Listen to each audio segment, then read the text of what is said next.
सहभाग घेतात ही खूपच आशादायी घटना आहे. पिस्तूल काढलेलं आहे आणि तिने निमित्त केलेलं आहे की मला नैसर्गिक याला तरी जाऊ दे, आणि ती तिथून पळून जात असताना तो पिस्तूल घेऊन तिच्या मागे लागतो. ती म्हणते मला हरल्यामुळे डिप्रेशन येतं. ह्या नंदिनीने असं सांगितलं, ते आपण सादर केलं, नाटकात अभिनय केलेला आहे सरांनी. व्यावसायिक महाराष्ट्र रंगभूमी निमित्त मिळणाऱ्यांना खरोखरच आज चांगली अनुभूती आपल्याला इथे आली. सर तिथे मार्गदर्शन करत होते आणि प्रत्येक जण आपापले प्लॉट सांगत होते, ट्रॅक सांगत होते. भविष्यात तुम्हाला सगळ्यांना त्याचा नक्कीच चांगला उपयोग होईल. आणि वन्स मोरचा हा एक चांगला उपक्रम केल्याबद्दल मी डॉक्टर प्रणव यांचं खूपच अभिनंदन करतो आणि त्यांच्या पुढील वाटचालीसाठी त्यांना शुभेच्छा देतो. आणि आपल्या सगळ्यांना सुद्धा शुभेच्छा देतो. हा एक पर्याय आहे असं. ते दुसरं आहे, मला बहीण मान. तुझ्या बहिणीशी कोणी असं वागला तर तो दीडभूम होतोय. खरोखर तिच्या वाया बघतोय. तर त्याला त्याचा थोडा त्या गोष्टीचा राग येतो आणि तो त्यांच्यासोबत बोलायचं म्हणजे भीती वाटते. उद्या पेपरमध्ये आजकाल घेतो. खूप चांगले मित्र आमचे. आम्ही परीक्षा म्हणून एकत्र बसलोय. लेखन, दिग्दर्शन, निर्मिती या सगळ्या याच्यातच पुढे असलेले. जीवनात मी खूप कौतुक केलंय, पण त्यांच्या तब्येतीच्या मनाने ते करायलाच पाहिजे सगळं कौतुक, कारण खूप काही काही करत असतात ते. आणि एक बरं वाटतं की कोणाची मुलाहिदा न ठेवता एक तटस्थपणे काहीतरी लिहित आहे, त्याच्यातनं ज्यांना बोध घ्यायचा असतो ते घेतात. आणि आज इथे आल्यावरही बरं वाटतं की लेखनात एवढ्या लोकांना इंटरेस्ट आहे.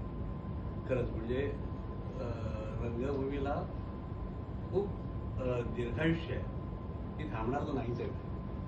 पण एवढी जर माणसं तयार होत असतील तर आम्हाला आमच्या आयुष्याची मर्यादा वाढवायला लागणार, कारण दिग्दर्शन करायसाठी थांबायला लागेल ना आपल्याला.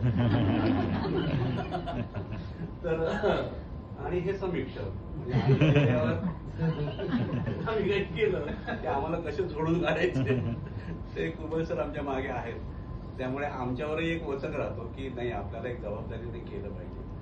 आणि हे खरंच चांगलं. आणि डॉक्टरांच्या संस्थेचं नाव आहे मन्समोर. हे सतत घडत राहिलं पाहिजे. आणि जसं विवेक सरांनी सांगितलं की आम्हाला समाजाने आतापर्यंत दिलं, आम्ही जे काही केलं थोडं जे काही केलं त्यात आम्हाला समाजाने दिलं. आता आमची द्यायची वेळ आहे. तर तुम्ही कधी हक्काने फोन करा. आम्ही ते कार्य आमचं चालूच असतं, विनामूल्य चालू असतं. त्याच्यामुळे हे करू नका की अरे पैसे लगेच सांगतील ते पाठवा. तर नाही, जे काही आम्हाला कळतंय नाटक, जे काही आम्ही शिकलोय नाटक, जी काही आम्ही धडपड केली, यश बघितलं, अपयश बघितलं, त्या सगळ्यातनं आम्हाला जे वाटतं ते आम्ही तुम्हाला सांगू शकू. निर्णय तुम्ही घ्यायचे. आम्ही तुम्हाला सांगू की हे केलंच तर असं होईल, हे केलंच तर असं होईल. काय ठरवायचं हे तुम्ही ठरवायचं. नाहीतर सर तुम्ही सांगितलं थोडं कशी पडलो ना, तसं नको. म्हणजे आम्ही गेल्यावर ब्लेम नको. तर हल्ली ती भीती वाटते, कारण गेल्यावर कोण काय काय बोलेल. तर ते आधीच आपण तयारी करून ठेवलेली बरी. आपल्याविषयी चांगलंच बोलायला हवं. तर तुम्हाला सगळ्यांना पुढच्या वाटचालीसाठी शुभेच्छा. आणि वन्स मोर दे असेच खूप छान छान कार्यक्रम घेत जावे आणि ते होत राहावे. आणि हा, आणि याच्यातनं तुम्ही तयार व्हायला पाहिजे. खरं तर या सरांना सोडू नका. जो काही ग्रुप केलाय ना, यांना पकडून ठेवा.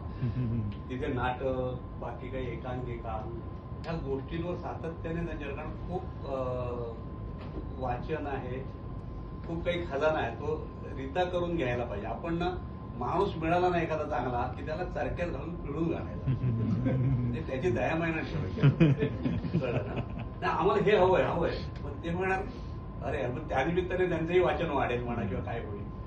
पण ऑलरेडी एवढं वाचलंय की आम्ही कमी पडतो काही वेळा त्यांच्याशी बोलताना.